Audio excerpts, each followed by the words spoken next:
Kami lumalapit, umaawit ng masayang papuri. Halina tayo magdiwang sa ngalan ng Ama at ng Anak at ng Espiritu Santo.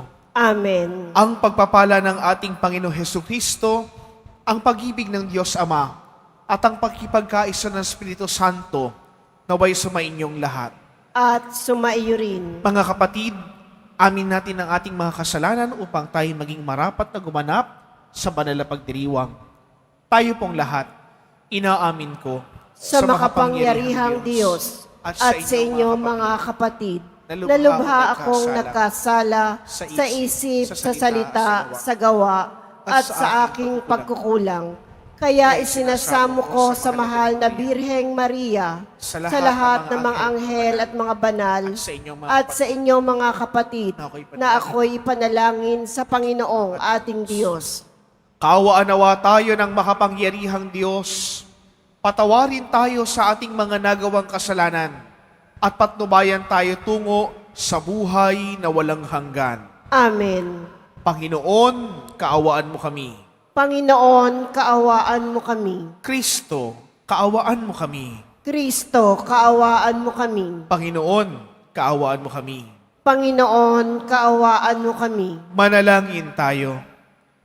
Ama naming makapangyarihan, kaming naghirang ng mga lumang pasanin dahil sa pagkakasalang sa aming umalipin, ay palayain mo't pakundangan sa bagong pagsilang na dulot ng iyong anak na aming hinihintay, sapagkat siya ang namamagitan kasama ng Espiritu Santo, magpasawalang hanggan. Amen. Magsiupo muna po ang lahat. Pagbasa mula sa aklat ni Propeta Jeremias. Nalalapit na ang araw, sabi ng Panginoon, na pasisibulin ko mula sa lahi ni David ang isang sangang matuwid, isang hari na buong karunungang maghahari.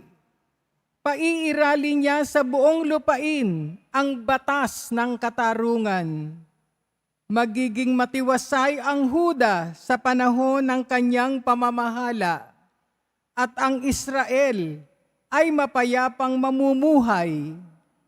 Ito ang pangalang itatawag sa kanya. Ang Panginoon ay matuwid. Sinasabi ng Panginoon, darating nga ang panahon na ang mga tao'y di na manunumpa ng ganito. Nariya't buhay ang Panginoong nagpalaya sa Israel mula sa Ehipto. Sa halip, sasabihin nila, saksi ko ang Panginoon na nagpalaya sa mga Israelita mula sa lupain sa hilaga at sa lahat ng lupaing pinagtapunan ko sa kanila. Babalik sila sa sariling lupa at doon muling mamumuhay.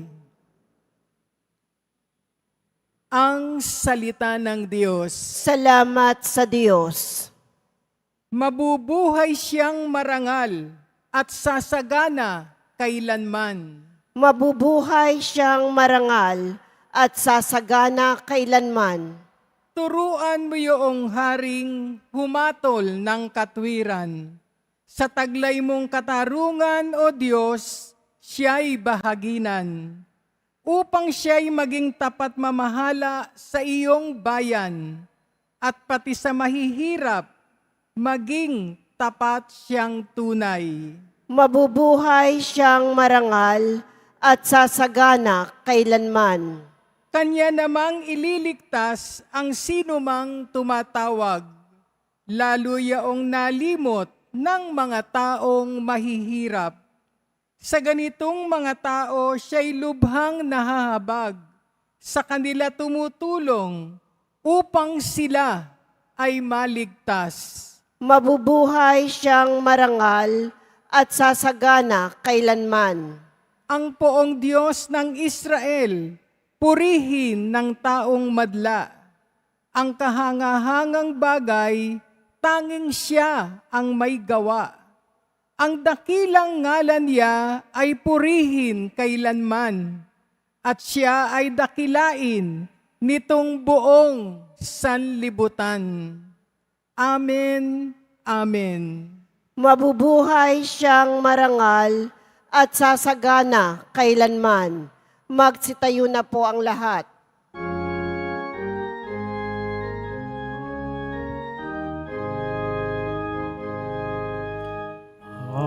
Hallelujah, Hallelujah,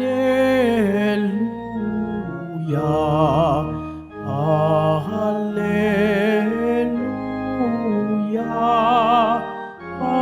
Hallelujah.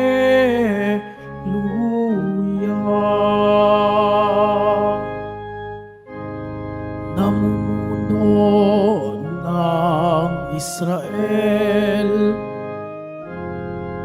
nagbigay utos sa amin, halina't kami sagipin. Hallelujah, Hallelujah, Hallelujah, Hallelujah.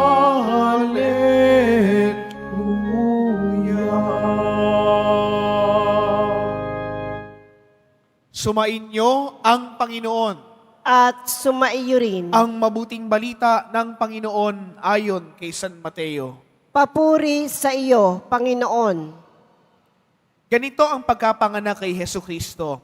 Si Maria na kanyang ina at si Jose nakatakda ng pakasal. Ngunit bago sila nakasal, si Maria natagpo ang nagdadalang tao. Ito'y sa pamamagitan ng Espiritu Santo. Isang taong matuwid itong si Jose na kanyang magiging asawa. Ayaw niyang mapahiya si Maria kaya't ipinasya niyang hiwalayan ito ng lihim. Samantalang iniisip ni Jose ito, napakita sa kanya sa panaginip ang isang anghel ng Panginoon. Sabi nito sa kanya, Jose, anak ni David, huwag kang matakot na tuluyang pakasalan si Maria sapagkat siya'y naglilihi sa pamamagitan ng Espiritu Santo. Manganganak siya ng isang lalaki at ito'y pangangalanan mong Jesus sapagkat siya ang magliligtas sa kanyang bayan sa kanyang mga kasalanan. Nangyari ang lahat ng ito upang matupad ang sinabi ng Panginoon sa pamamagitan ng propeta. Maglilihi ang isang dalaga at manganganak ng isang lalaki at tatawagin itong Emmanuel, na ang kahulugay, kasama natin ang Diyos. Nang magising si Jose, sinunod niya ang utos ng anghel ng Panginoon. Pinakasalan niya si Maria, ngunit hindi ginalaw ni Jose Maria hanggang maipanganak nito ang isang sanggol na lalaki na pinangalanan niyang Jesus.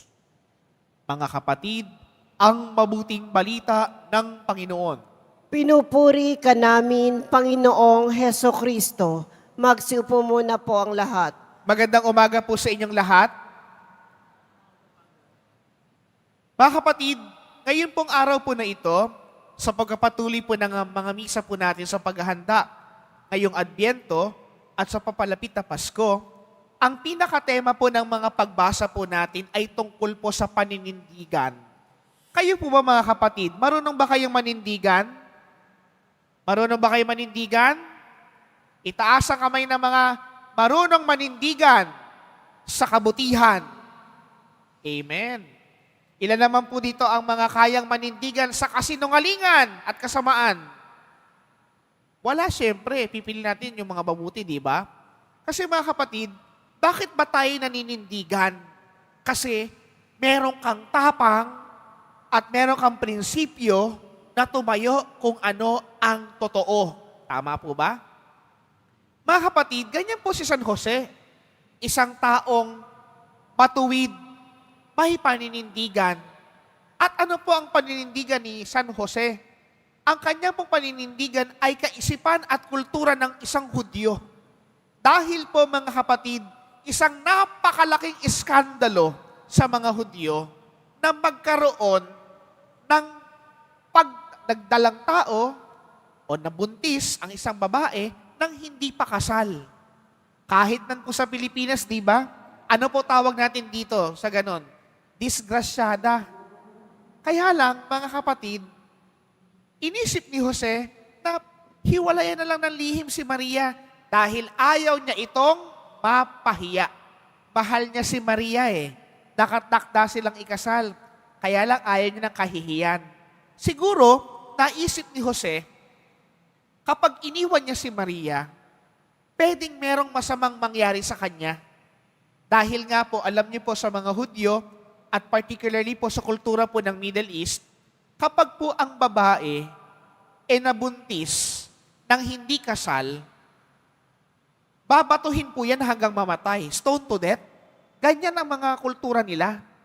Kasi po, it is part of their impurity. Dahil po mga Puritans ang mga taga-Middle East gusto nila perfect. Gusto nila sumusunod sa batas. Everything must be in order. Pero, mga kapatid, buti na lang, nagpakita ang anghel ng Panginoon kay San Jose sa pamamagitan ng panaginip. At sinabi niya na ang dinadala sa sinapupunan ni Maria ay lalang ng Espiritu Santo at ito'y anak ng Diyos na kataas-taasan. Kaya banal at mahalaga ang batang daladala ni Maria sapagkat ang batang iyon walang iba kundi ang manunubos, ang ating Panginoong Hesukristo. Alam niyo po, buti na lang si San Jose mayroong paninindigan sa kanyang pag-ibig kay Maria. May paninindigan sa pananampalataya sa Diyos dahil hindi niya iniwangan na si Maria bagkus inako niya ang pagiging ama ni Jesus para mabuhay, para matuloy ang pangakong kaligtasan. At alam niyo po, napakalaki ng ambag ni San Jose sa kasaysayan ng ating kaligtasan, kung hindi dahil sa kanyang paninindigan at sa kanyang prinsipyo, hindi maaalagaan at mapoprotektahan ang ating Panginoong Hesukristo sa kanyang pagkakatawang tao. Mga kapatid, tayo po sa pang-araw-araw po nating buhay, ano po ang mga bagay na ating pinaninindigan na tama? Ano po ang mga bagay na atin pong pinaninindigan na matuwid at tapat? Ito po ang hamon sa ating lahat Bago po tayo sumalubong sa Pasko, bago natin tanggapin ang mga regalo, bago natin tanggapin si Jesus, tanungin natin ang ating mga sarili, meron ba akong pananindigan sa aking pananampalataya? Meron ba akong paninindigan sa aking panata? Meron ba akong paninindigan para baguhin ko ang aking sarili upang ako'y paging dapati ng Diyos na tanggapin ang kanyang kaharian? Ito, mga kapatid, ang hamon sa ating lahat. Hamon sa atin ang paninindigan para sa Diyos. Tularan natin si San Jose. Kinaya ng isang ordinaryong tao katulad natin. Kinaya niyang manindigan sa katotohanan. Kinaya niyang manindigan sa pag-ibig niya sa Diyos. Mga kapatid, sa pagkapatuloy po ng ating banal na pagdiriwang na ito, sa ating pagtanggap ng Banal na Eucharistia, nawa tayo ding lahat manindigan para sa Diyos. Sa ngalan ng Ama, ng Anak, at ng Espiritu Santo.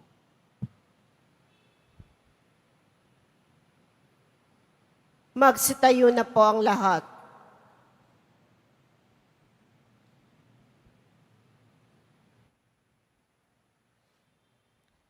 Minamahal ko mga kapatid, kaisa ni San Jose, ang taong may dakilang pananampalataya, sama-sama tayong manalangin bilang pamilya ng Diyos sa tunay na Ama ng lahat.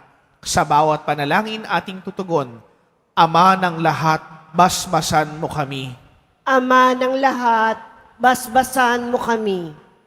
Tulad ni San Jose, ang Santo Papa, mga obispo, mga pari, at mga lalaking itinalaga ang sarili sa Panginoon, naway maging salamin ng pag-ibig ng Diyos sa pamamagitan ng kanilang makaamang pangangalaga. Manalangin tayo. Ama ng lahat, basbasan mo kami. Ang mga namumuno sa pamahalaan, nawa tulad ni San Jose, ay magkaroon ng matalas na pangunawa at pagpapasya sa plano ng Diyos na makikita sa mga pang-araw-araw na pangyayari. Manalangin tayo. Ama ng lahat, basbasan mo kami.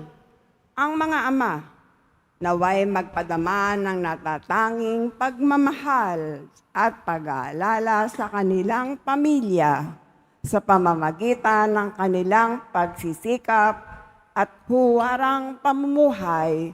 Manalangin tayo. Ama ng lahat, basbasan mo kami. Ang mga nagdaranas ng mabibigat na pagsubok sa kanilang buhay na pansarili at pampamilya, naway magkaroon ng pag-asa at pananampalatayang tulad ni San Jose. Manalangin tayo. Ama ng lahat, basbasan mo kami. Sa pamamagitan ni San Jose, ang mga nasa bingit ng kamatayan, naway makatagpo ng ginhawa sa mga huling oras ng kanilang buhay. Manalangin tayo. Ama ng lahat, basbasan mo kami. Tahimik nating itaas sa Diyos ang ating mga kahilingan at panalangin para sa banal na misa ito. Panginoon, tulungan mo kaming mabuklod bilang isang pamilya sa ilalim ng iyong pagmamahal. Hinihiling namin ito sa pamamagitan ni Kristo ang aming Panginoon. Amen. Magsiupo muna po ang lahat.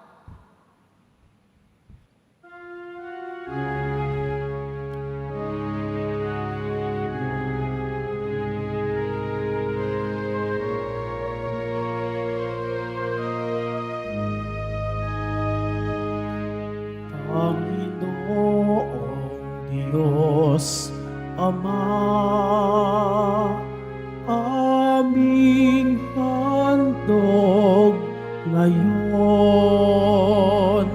ang alak at tinapay dala sa altar mo, pati puso langit isip inataas sa'yo habang naghihintay kami kay Kristong darating.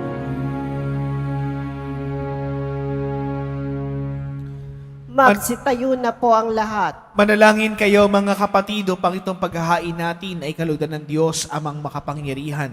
Tanggapin nawa ng Panginoon itong paghahain sa iyong mga kamay, sa kapurihan niya at karangalan, sa ating kapakinabangan, at sa buong sambayanan niyang banal. Ama naming lumikha, ang pagdiriwang naming nitong paghahain sa iyo ay magpaging dapat nawang kaming mangibabaw ng ngalan mo upang kami maging marapat makasalo sa buhay na walang maliw ng anak mong naging abang tao upang kami pagalingin, sapagkat siyang namamagitan kasama ng Espiritu Santo magpasawalang hanggan.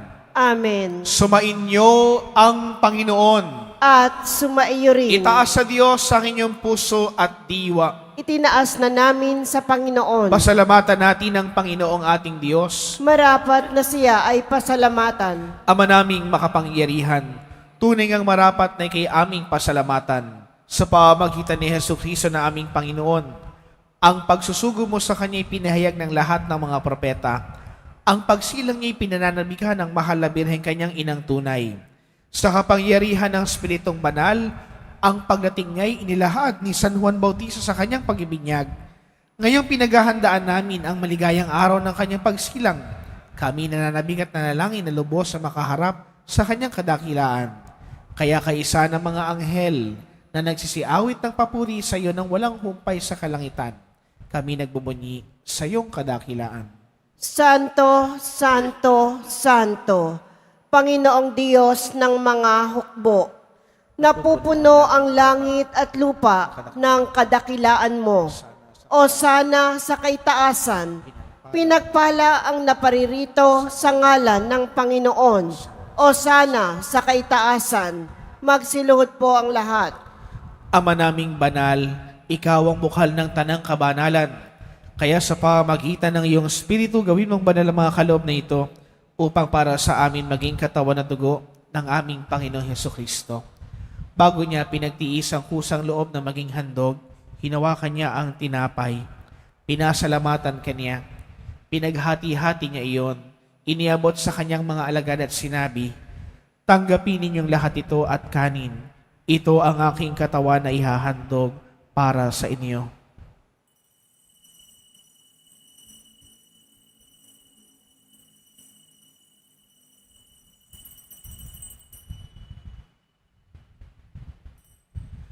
Gayun din naman nang matapos ang hapunan, hinawakan niya ang kalis, muli kanya pinasalamatan. Iniabot niya ang kalis sa kanyang mga alagad at sinabi, "Tanggapin ninyong lahat ito at inumin, ito ang kalis ng aking dugo ng bago't walang hanggang tipan. Ang aking dugo na ibubuhos para sa inyo at para sa lahat sa ikapagpapatawad ng mga kasalanan. Gawin ninyo ito sa pag-alaala sa akin."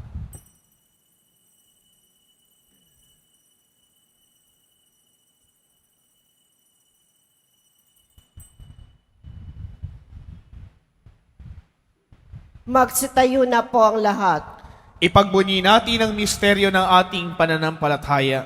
Si Kristo'y namatay, si Kristo'y nabuhay, si Kristo'y babalik sa wakas ng panahon. Ama, ginagawa namin ngayon ang pag-alaala sa pagkamatay at muling pagkabuhay ng iyong anak. Kaya tiniaalay namin sa iyo ang tinapay na nagbibigay buhay at ang kalis na nagkakaloob ng kaligtasan. Kami nagpapasalamat dahil kami iyong minarapat na tumayo sa harap mo para maglingkod sa iyo. Isinasamo po namin na kami magsasalo-salo sa katawan at dugo ni Kristo ay mabuklod sa pagkakaisa sa pamagitan ng Espiritu Santo. Ama, lingapin mo ang iyong simbahang laganap sa buong daigdig.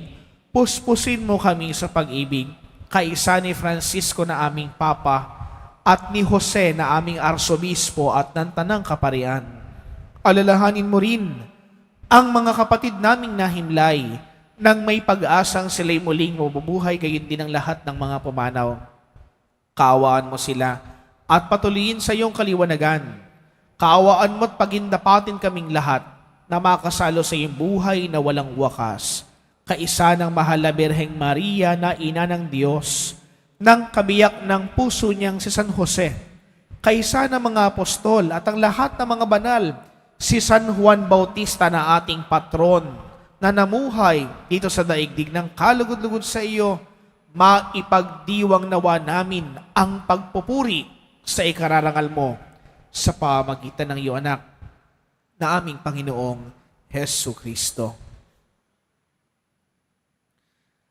Sa pamagitan ni Kristo, kasama niya at sa Kanya, ang lahat ng parangal at papuri sa iyo, Diyos amang makapangyarihan, kasama ng Espiritu Santo, magpa sa walang hanggan. Amen. Sa tagubili ng mga nakakagaling na utos at turo ni Jesus Panginoon natin at Diyos, ipahayag po natin ng lakas loob. Ama namin, Sumasalangit ka, sambahin ang ngalan mo, mapasa amin ang kaharian mo, sundin ang loob mo dito sa lupa para nang sa langit.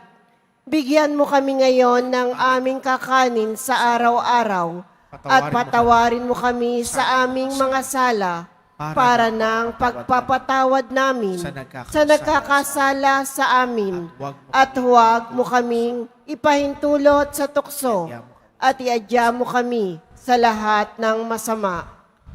hinihiling namin na kami iadya sa lahat ng masama, pagkalooban ng kapayapaan araw-araw, iligtas sa kasalanan at ilayo sa lahat ng kapahamakan. Samantalang aming pinananabikan ang dakilang araw ng pagpapahayag ng tagapagligtas naming si Hesu Kristo. Sapagkat iyo ang kaharian at ang kapangyarihan at ang kapurihan magpakailanman. Amen. Panginoong Heso Kristo, sinabi mo sa iyong mga apostol, kapayapaan ang iniiwan ko sa inyo, ang aking kapayapaan ang binibigay ko sa inyo. Tunghayan mo ang aming pananampalataya at huwag ang aming pagkakasala. Pagkalooban mo kami ng kapayapaan at pagkakaisa ayon sa iyong kalooban, kasama ng Espiritu Santo magpasawalang hanggan. Amen. Ang kapayapaan ng Panginoon ay lagi nawang sumainyo. At sumaiyo rin. Magbigayan kayo ng kapayapaan sa bawat isa.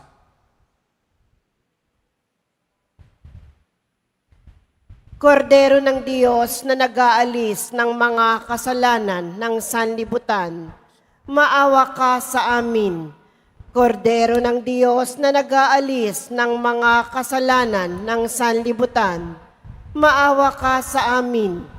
Kordero ng Diyos na nag-aalis ng mga kasalanan ng sanlibutan, ipagkaloob mo sa amin ang kapayapaan. Magsilhod po ang lahat. Ito ang kordero ng Diyos. Ito ang nag-aalis ng mga kasalanan ng sanlibutan. Mapalad ang mga inaanyahan sa kanyang banal na piging. Panginoon, hindi ako karapat-dapat na magpatuloy sa iyo, ngunit sa isang salita mo lamang ay gagaling na ako.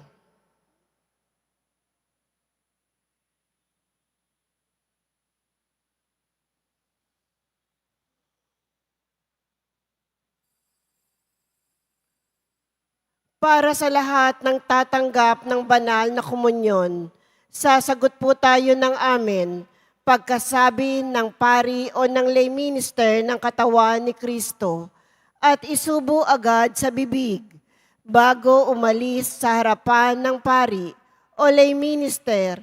Sumunod po tayo.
Magsitayo na po ang lahat.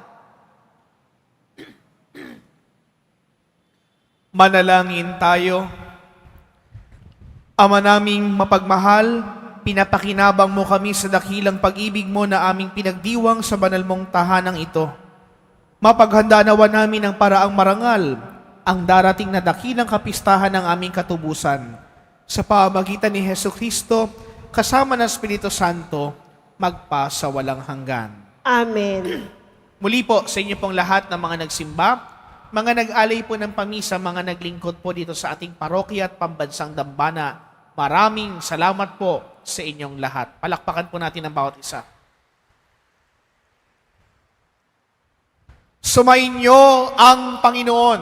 At sumaiyo rin. Mahal na poong Jesus Nazareno, inihayag mo sa pamamagitan ng krus ang walang maliw na pag-ibig ng Diyos sa katauhan.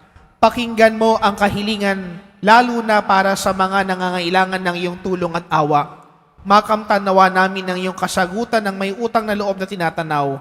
Basbasan din po ninyo itong mga imahen at dasalan upang lalo kaming manalangin at magtiwala. Sa pamagitan ng bendisyon na ito, naway lalo kaming maging makapaglingkod at masunurin at tapat sa iyo na aming maluwalhating Panginoon, magpasawalang hanggan. Amen. At pagpalain kayo ng makapangyarihang Diyos, ng Ama at ng Anak at ng Espiritu Santo. Amen. Naihandog na ang banal na misa. Humayo kayong taglay ang kapayapaan ng Poong Jesus Nazareno. Salamat sa Diyos.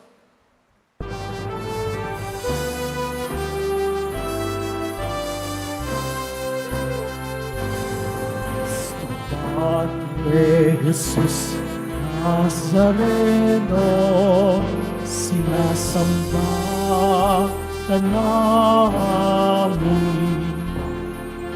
Pinipintuko ka namin, aral ng aming buhay at kaligtasan. Nuestro Padre Jesus Nazareno, iligtas mo kami sa kasalanan. Ang krus mong pinamatayan ay sagisag ng aming kaligtasan. Nuestro Padre Jesus Nazareno, dinarangal ka namin. Nuestro Padre Jesus Nazareno, dinwalhati ka namin. Nuestro Padre Jesus Nazareno, dinarangal ka namin.